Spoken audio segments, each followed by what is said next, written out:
લઉં છું કે આપણે સાથે મળીને આપણી શાળાને સ્વચ્છ, શિસ્તબદ્ધ, હરિયાળી અને પ્રેરણાદાયી બનાવીશું.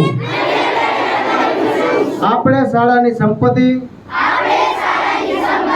સંસાધનો અને શાળાના સમયગાળાને રાષ્ટ્રીય સંપત્તિ ગણીશું.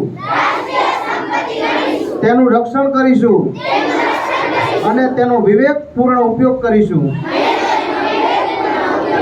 આપણે શાળામાં એવું વાતાવરણ બનાવીશું જ્યાં કોઈ પણ પ્રકારનો ભેદભાવ નહીં હોય. આપણે સૌ સમભાવ સાથે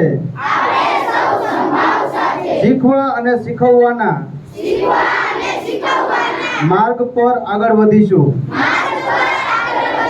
આપણે શિક્ષણને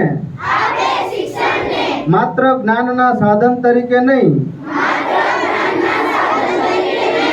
પણ ચારિત્ર નિર્માણ, સ્વ વિકાસ અને સમાજ સેવાના માધ્યમ તરીકે સ્વીકારીશું. આપણે શાળાને ફક્ત એક સંસ્થા તરીકે નહીં પરંતુ સંસ્કાર, સેવા, સમર્પણ, તિથિ માની, તીર્થ માની, મંદિર માની તેનું ગૌરવ વધારવા પ્રયત્ન કરીશું. ભારત માતા કી, ભારત માતા કી.